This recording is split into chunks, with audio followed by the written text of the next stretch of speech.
여러분 안녕하십니까? 기류의 인문학 교보인문기행에 오늘 여러분들과 같이 동행을 하게 될 저는 한양대학교 국문과에 있는 유성호라고 합니다.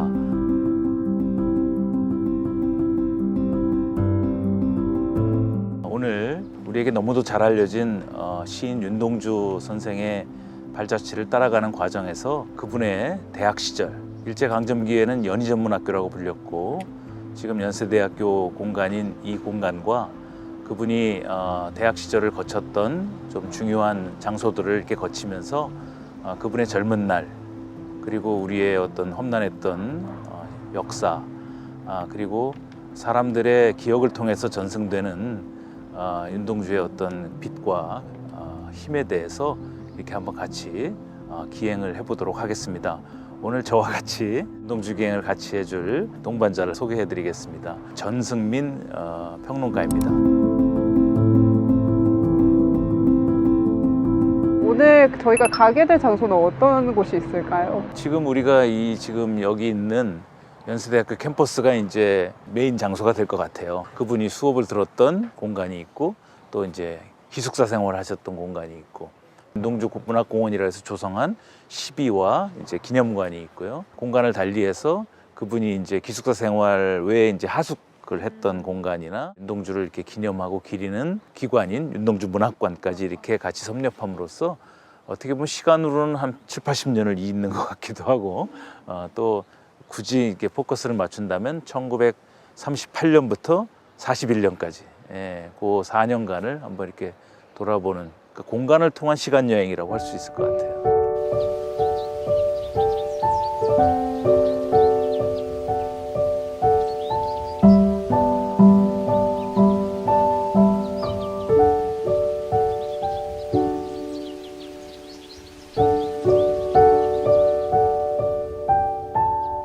윤동주 하면 연세대학교가 아무래도 가장 많이 떠오르는데, 그러면 윤동주가 연희전문에 오기 전까지의 그의 삶은 어떤 분위기였을까요? 사실 윤동주에게 연희전문학교는 6번째 학교예요. 나고 자랐던 명동촌의 명동소학교, 또 화룡연에 있던 또 소학교, 그다음에 은진중학, 숭실중학, 그다음에 광명중학, 그렇게 해서 이제 북간도와 평양에서 다니다가 처음으로 이제 이 식민지 한반도에 이제 심장에 오게 된 거죠. 그래서 조금 늦었어요. 38년도니까 그의 나이 22살에 이제 입학을 했는데, 사실 뭐 많이 알려진 일이지만 윤동주 아버지는 문과를 반대했죠. 가급적 의과대학을 가기를 원했는데, 영화에도 잘 묘사돼 있지만 윤동주가 자신의 어떤 그러니까 소질이랄까 또 지향이랄까 이런 것들이 글쓰기하고 맞아서 아버지한테 호소 겸 읍소 겸 또 저항 겸 그렇게 해서 연희전문학교에 들어왔죠. 야, 동주야. 네가 의과에 가면 그 의술을 배워서리 얼마나 많은 사람들을 살릴 수가 있겠니?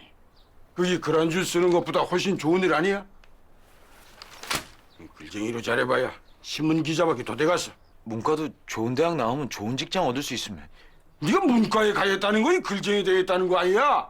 시는 의사가 돼서도 얼마든지 쓸 수 있는 거 아니야? 당시 연희전문학교는 윤동주의 이제 1년 후배이기도 했던 장덕순 교수의 산문에 의하면 식민지 조선이지만 좀 치외법권, 원래 선교사가 세운 학교에서 좀 그런 속성이 있었는데 연희전문학교 특별했다.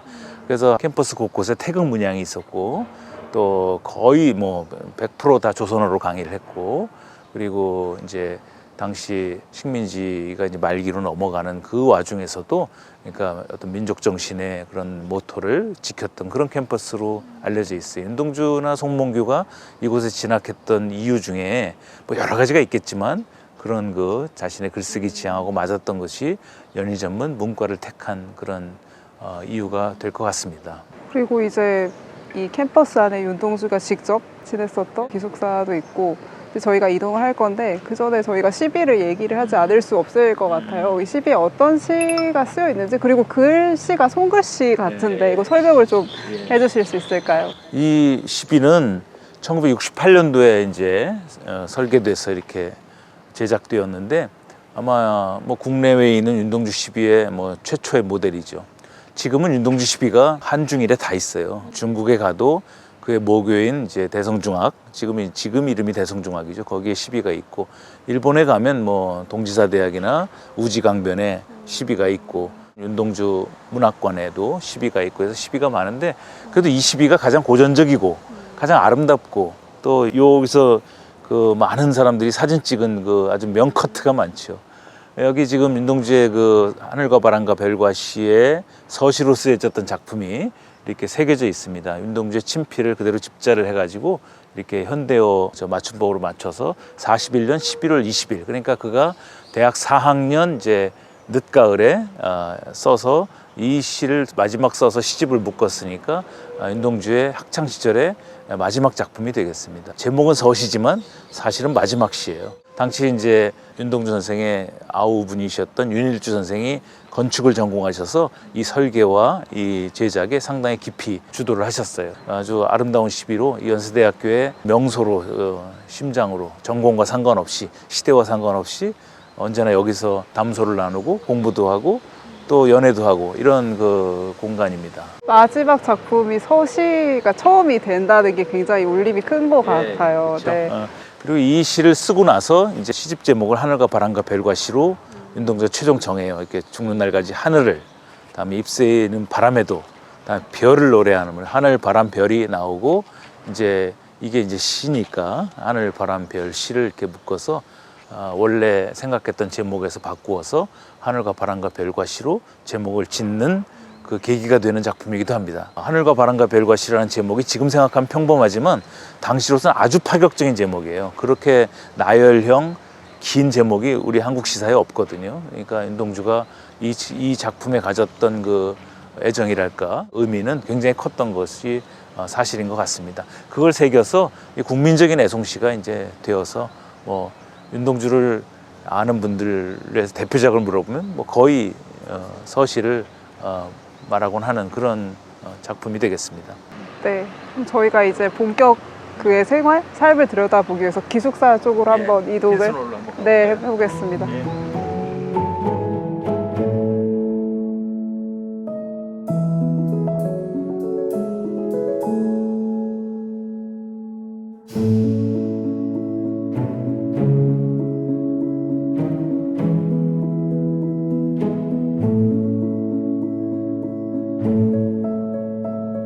네, 선생님 저희가 이제 핀스놀에 들어왔는데요. 여기가 이제 윤동주가 실제로 지냈던 기숙사를 재현을 해놓은 곳이라고 합니다. 설명을 좀 해주실 수 있을까요? 이곳 핀스놀은 이제 제가 알기로 1922년에 남감리교 선교사였던 핀슨 박사를 기념해서 지었다고 해요. 아주 전형적인 영국식 그 건축물이라고 해서 연세대학교 캠퍼스 내에서도 아주 오래된 건물로 유명하고요. 그래서 자료를 보면 이곳 3층에서 윤동주가 입학하고 같이 용정에서 왔던 자신의 고종사촌인 송몽규, 그리고 함경남도 원산 출신인 강처중이라고 하는 동기하고 셋이 한 방을 썼다고 기록이 나오죠. 그리고 이 세 사람은 삶과 죽음을 끝까지 가는 시와 생의 동지가 되지요. 그래서 윤동주는 1학년 때 이 기숙사에 와서 운명적인 이제 친구들과 동지들을 만나고 또 이곳이 이제 밤이 되면 아주 고요하고 뭐 적막해서 아마 글을 많이 쓸 수 있었던 것 같아요. 특별히 그 달을 쏘다라고 하는 산문을 보면 그때 기숙사에서 있었던 아주 그 풍경과 또 내적인 범민 이런 것들이 잘 나오는데 캠퍼스가 윤동주의 낮이었다면 기숙사는 윤동주의 밤이지 않았을까 하는 생각을 해보게 돼요. 윤동주의 그 중요한 공간이 되겠죠. 그리고 윤동주는 2학년이 되면 이제 바깥으로 나가서 하숙 생활을 시작합니다. 그리고 3학년 때 이제 다시 이곳에 돌아오게 되는데 그때 사파 하나를 말씀드리면 기숙사에 다시 돌아왔는데 이제 자신이 38년 입학생이니까 40년 입학생, 그러니까 2년 터울의 후배인 정병욱을 만납니다. 근데 정병욱 선생의 기록에 의하면 자기가 기숙사에 있는데 누가 와서 정병욱 형이 누구요? 이렇게 물어보더라는 거예요. 보니까 선배예요. 그러니까 자기가 윤동주고 자신이 정병욱 당신의 글을 소년문사 때 이미 보았다. 그래서 내가 궁금해서 찾아왔다. 그래서 나이는 5살 차이고 학년은 2년 차인 두 사람이 또 평생의 친필 유고를 또 간직하고 또 나중에 아주 중요한 그 인연이 되는 그런 것도 이 기숙사의 인연인 것 같아요. 그래서 이 기숙사는 그냥 단순히 잠을 자고 이렇게 휴식했던 곳이 아니고 윤동주의 만남의 장이 형성되었던 그런 아주 중요한 역사적인 공간이라고 할 수 있겠습니다. 실제로 친필 유고도 정병욱 선생님이 이제 본가인 네. 광양에다가 네, 그렇죠. 모친께 맡겨놨다 네. 이렇게 보존이 돼서 이제 출판이 그 후에 네. 이제 정음사에서 됐었고, 그리고 또 동생분들끼리 결혼을 예, 또 하셨다고, 그런 인연이 네. 기숙사에서 다 시작을 다 시작이 된 했다고. 거죠. 네, 되게 의미가 네. 정말 깊은 곳인 예. 것 같습니다. 운명이라면 운명이고 윤동주가 믿었던 신의 입장에서 보면 섭리가 될 텐데 아주 놀랍지 않습니까?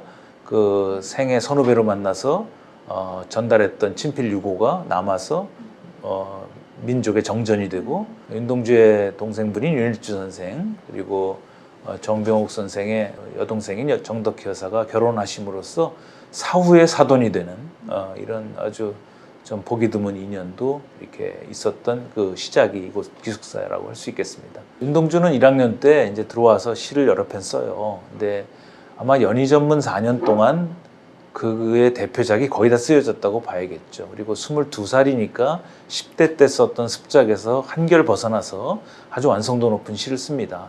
그리고 여기에서 썼던 작품들이 이제 유고 시집에 거의 많이 실림으로써 윤동주의 대표작이 되죠.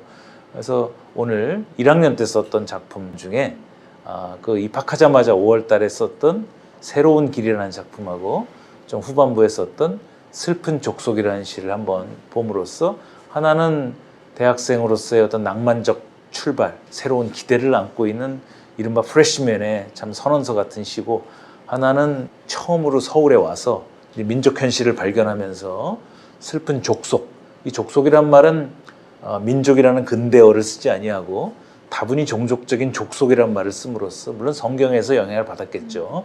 하지만 족속이라는 말을 참 지금 안 씁니다. 근데 참 저는 정다운 말 같아요. 족속, 민족보다는 더 좀 한결 더 친족적인 듯한 느낌을 들어서 슬픈 민족이라는 뜻이겠죠. 슬픈 족속이라는 딱 4줄짜리 단형의 아주 빼어난 시를 쓰게 됩니다. 두 편을 같이 한번 읽어보는 것도 좋은 경험 같습니다. 1학년 때 썼던 두 시 중에 하나인 새로운 길을 낭독을 해보겠습니다. 새로운 길, 내를 건너서 숲으로, 고개를 넘어서 마을로, 어제도 가고 오늘도 갈 나의 길, 새로운 길, 문들레가 피고 까치가 날고 아가씨가 지나고 바람이 일고, 나의 길은 언제나 새로운 길, 오늘도 내일도, 내를 건너서 숲으로, 고개를 넘어서 마을로. 38년 5월 10일. 다음 슬픈 족속을 한번 읽어보겠습니다. 1938년 9월에 쓴 작품입니다. 슬픈 족속. 흰 수건이 검은 머리를 두르고 흰 고무신이 거친 발에 걸리우다. 흰 저고리 치마가 슬픈 몸집을 가리고 흰 띠가 가는 허리를 질끈 동이다. 당시에 윤동주도 학교를 연희전문을 오게까지의 과정이 굉장히 마음이 복잡하고 굉장히 고민도 많았을 것 같아요. 그 혼란스러운 시간들을 겪어내고 드디어 내가 이 길을 선택한다. 그리고 이 길이 나의 새로운 길이다. 라고 천명을 하는 그 마음이, 새로움에 대한 것을 직접 말하는 게 정말 남다른 마음이었지 않을까 하고, 네, 시대를 넘어서 전해져 오고 있습니다. 그 각오와 이제 희망, 그리고 이제 아주 밝잖아요. 윤동주 시에서 밝은 시가 차지하는 비중이 적은데 아주 밝고 희망찬 시입니다. 그러나 또 윤동주의 생애를 이렇게 같이 이렇게 견주어서 보면은 그 새로운 길이 펼쳐질 거라는 기대가 슬픈 족속이라는 시하고 이렇게 같이 나란히 병치해서 보면은 그 슬픔의 길일 것 같은 느낌을 같이 주죠. 그러니까 자신의 어떤 그 가능성에 대해서는 최대치를 부여했지만 자신을 가능케 했던 환경이나 현실은 아주 슬픔으로 이렇게 얼룩져 있는 그런 것을 발견하는 그 두 가지가 다 대학교 1학년 때 이렇게 가능하지 않았을까. 그래서 두 작품이 윤동주의 1학년의 마음 상태를 양면적으로 보여주는 것 같아요.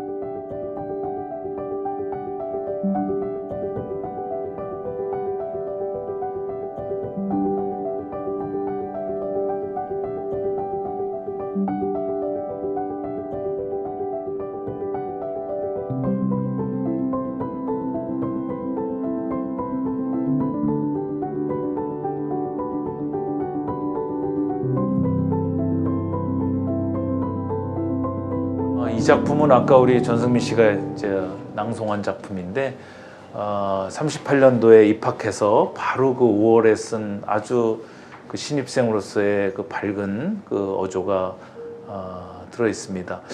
우리 저 내를 건너 숲으로 고개를 넘어서 마을로가 그 당시 70여 년 전에 이쪽 신촌 이렇게 모든 복개하기 전에 연세대학교에서 저 신촌 내거리까지 창천이라는 천이 흘렀고 그 내라고 불렀겠죠.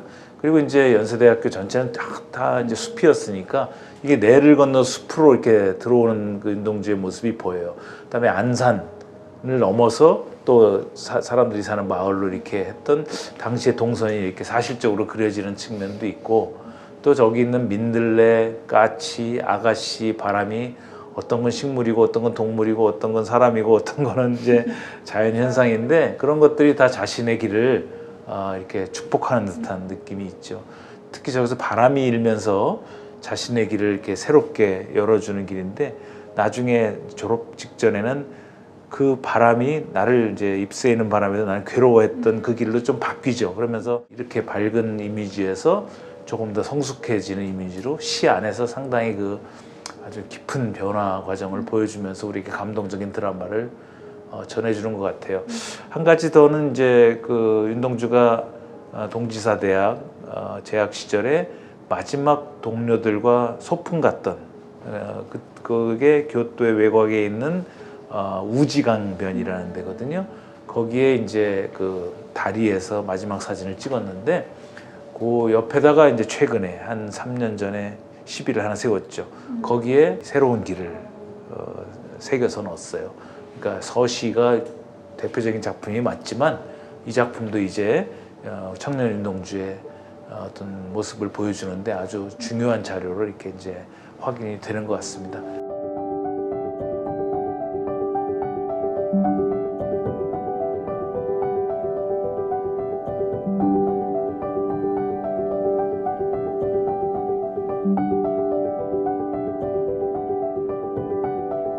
저희가 이제 기숙사 재연물을 보고 이제 1학년 생활을 함께 마치게 됐는데요. 이제 윤동수가 1학년 생활을 마치고 용정으로 다시 돌아가잖아요, 교수님. 그러면은 윤동수에게 고향의 의미란 어떤 의미였을지. 원래 고향은 출생지라는 뜻보다는 나고 자라고 결국은 돌아갈 곳. 그러니까 발원과 귀속성이 동시에 있는 곳을 고향이라고 그러는 것 같아요. 윤동주는 이제 만주에서 20년 살고 아마 이제 서울에 처음 온 거 아닙니까? 와서 1년을 지내면서 제 생각에는 여기서 비로소 고향을 발견한 것 같아요. 그러니까 고향이라는 게 이제 태어나고 나고 자란 곳으로 치면 만주죠. 그 당시 말로 북간도. 북간도에서 나고 자랄 때는 몰랐던 것을 여기 와서 본 것 같아요. 그러니까 우리가 나라를 잃었구나. 그리고 한반도라는 데서 나의 동포들이 살고 있구나.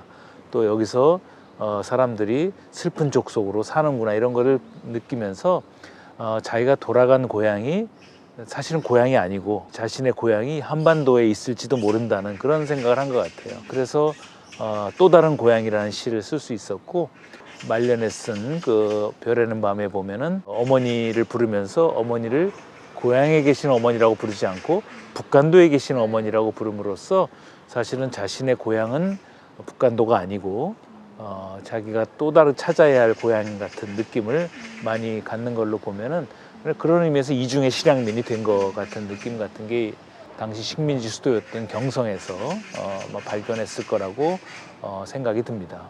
북간도가 물리적인 고향일 뿐만 아니라 새로운 고향 의식을 가지고 이제 가게 된다는 말씀을 해주셨는데 최근에 중국 지린성 연변 자치주에서 이제 윤동수의 실제 고향은 용정이다. 그러므로 윤동수는 한국 시인이 아니라 오히려 중국의 민족 애국 시인이다라는 주장이 제기된 바도 있어요. 네. 네, 이에 대해서 그렇죠. 한번 정리를 해주시면. 아마 2011년으로 기억하는데 용정의 명동촌 윤동주 생가 앞에 거대한 표지석이 하나 섰어요.